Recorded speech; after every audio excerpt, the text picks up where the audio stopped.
Hi, everyone. Welcome, all the good people of the internet. Let me make sure I have my mic in a good condition. All the good people of YouTube, the internet, the Google universe, everything that is beautiful and everything that works for your betterment. All right, my friends, here we are. Remember, this is a zone that's no judgment, no shame, no guilt. This is a zone where because this is my channel on YouTube. I want to talk about empowerment. I want to talk about encouragement. I want to talk about something that will uplift you. I believe in this because I feel like this is big part of my life as well. Unfortunately, it is so easy to give in to hate and anger and cynicism and sarcasm, which I think cynicism and sarcasm is a form of violence through language. I don't believe in it. If you feel it's otherwise, please let me know. I'm happy to hear your thoughts and we can talk about it as well. So this is a page and a channel that I would like to inspire you.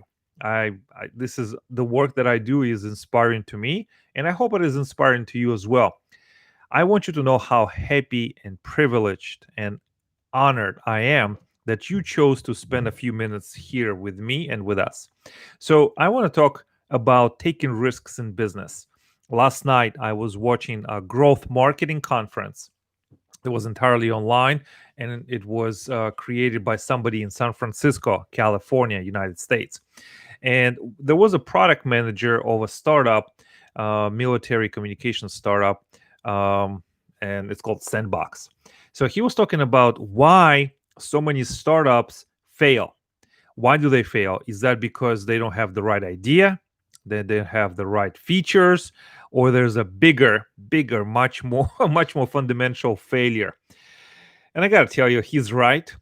He says that between 75 to 80 and 85% of all startups fail. They just fail.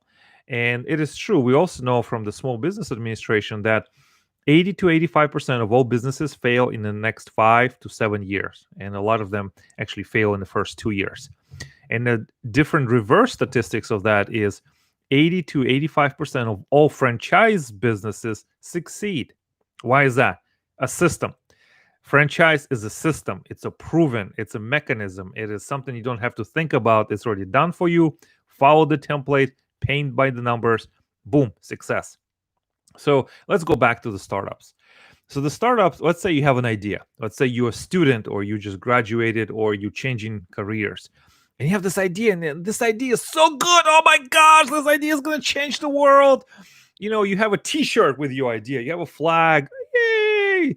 Everything's going to be perfect. It's Your idea will change the world, will set the world on a new path of higher consciousness, love, compassion, and of course make you some money along the way. So you decide, okay, it's an idea, I'm going to go with it, I'm going to build an app.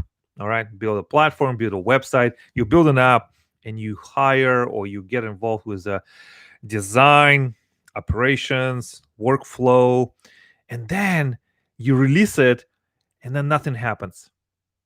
No traction, no velocity, no business, nothing is happening.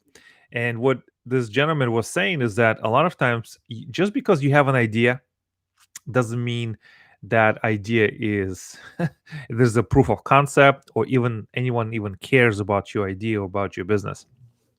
Your idea may come from your brain, which is the most valuable piece of equipment you have.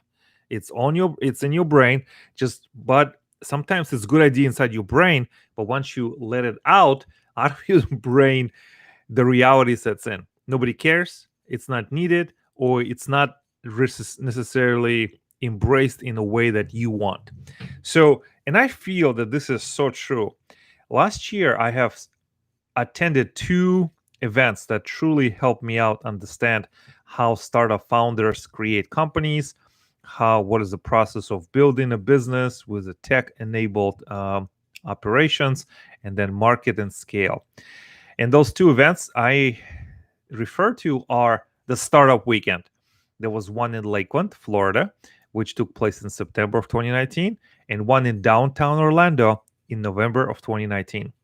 Startup Weekend, if you don't know, it is sponsored by Techstars. It's a nonprofit organization where students, business professionals, market, tech, they all come together for 3 days of work. And it's like a sprint. So you enter on Friday night, you get together in a big group, big hall, you have pizza and you have party. Well, working party. Okay, so you all get together on Friday. Then you work all the way through Saturday, from morning till night. And then you come back again on Sunday morning and work all day until a pitch competition at 6 o'clock on Sunday night. So everyone is welcome to come. The ticket is about $49, maybe $60. And the organizers, they bring together, they give you the assignment, they give you the basic skeleton tools, and they also bring mentors who are on site, who will circulate among the teams and the groups to listen to your idea, help you with validation, give you some guidance, and maybe save you some time and offer some strategy along the way. And organizers also feed you. They feed you on Friday, 3 times on Sunday, coffee, snacks, it's all going. And then on Sunday, twice for lunch and dinner. Or was it lunch, dinner, and breakfast? It really is. I mean, it's a sweet setup. It's a 3 days of an insane intensity, high velocity, a lot of activities. It's just a beautiful thing. And so I entered one in Lakeland on Friday night, and I came up with this idea, and I pitched it in front of the peers. So you pitch your idea, and then let's say there's a 50, 60 people. People sign up in a queue, and they have a minute to pitch their idea.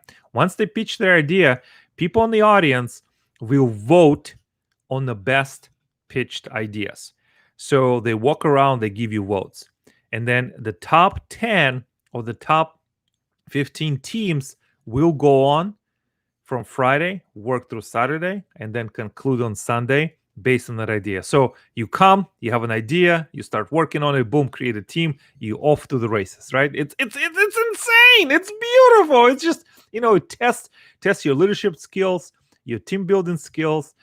It tests your marketing skills, your speaking skills. It just pushes you to the edge of your ability. I mean, it's that intense, but it's also truly is an amazing thing that you can learn about yourself. All right, so I pitched this idea called Social Bear. The bear, the animal, right? If you like my bear, the Social Bear. And the concept was a lot of people feeling alone or isolated from each other. So they would call in through the website or through the phone and have someone to talk to who volunteer. And then where I started with that idea, it ended up something completely different on Sunday night. But one of the takeaways is that I pitched my idea, only one other person signed up to be a part of my team, and then a couple of drifters in and out. And the lessons that I learned is if you are creating a startup or a business, you have to make sure you have good founders and you don't do it by yourself. If you do it by yourself, it's most likely will fail and you will not succeed. And you also need to test your idea in the marketplace. Just because you have it in your brain, nobody cares. Nobody will care. You have to let it out of your brain and take a risk that people will ridicule it, reject it, dismiss it, devalue it, not understand it, but you have to share your idea with the world in order for you to build a business. And what Startup Weekend does in the span of 54 hours, in this intense, insane intensity, you learn how to build a business, make a team, validate the product, and then present. We worked through the entire weekend. And when there was a time for presentation on Sunday night, I was exhausted. I felt drained. I felt like I didn't sleep well. I was rushing to make a presentation, the right words, and then mentors circulating. They give you this idea, they give you this idea, they go somewhere else. So are they really invested in the success of your enterprise? Doubtful, but they all have an opinion, and every opinion counts, right? So you're trying to maneuver and strategize and finagle your conversations with mentors. So the reason I entered this competition and this event, because I wanted to expand my business service to tech startups. early age entrepreneurs, early stage entrepreneurs, as they are building their product, validating their market. So I can teach them, I can guide them, I can mentor them to make sure that they dominate the stage, they dominate the pitch competition, they dominate pitch to investors. Because a lot of the startup founders and tech entrepreneurs, they don't sit around and think about their ideas or their slide deck or their messages or their stories. They think about features or the problems they solve. And I feel that the reason I wanted to put myself in those shoes is I wanted to understand the language that they use. I wanted to understand where they come from, what are their setbacks, what are their anxieties, what keeps them up at night at 2 o'clock in the morning. So I want to put myself in those shoes so I can market to them and show it to them that my services are truly, truly invaluable, extraordinary, and can help them part of their business strategy, take them to the next level.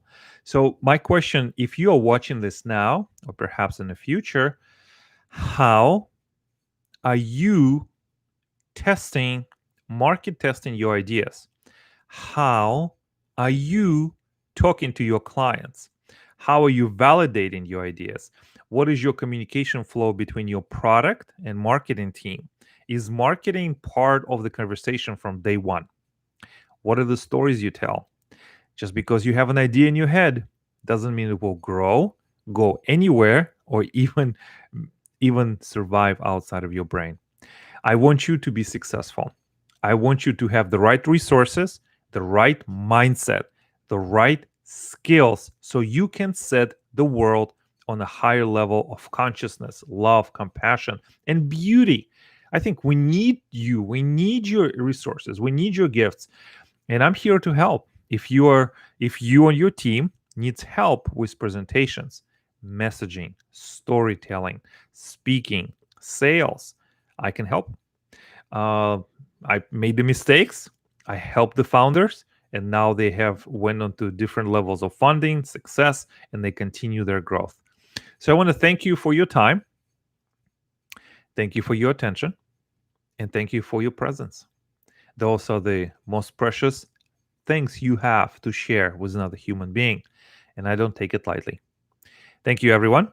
Tell me where you're watching from, and I will see you next time. Make sure you subscribe to this channel so you don't miss any of the announcements, posts, or beautiful news that are coming out from my presence and also from my business as well. Thanks, everyone. I will talk to you soon.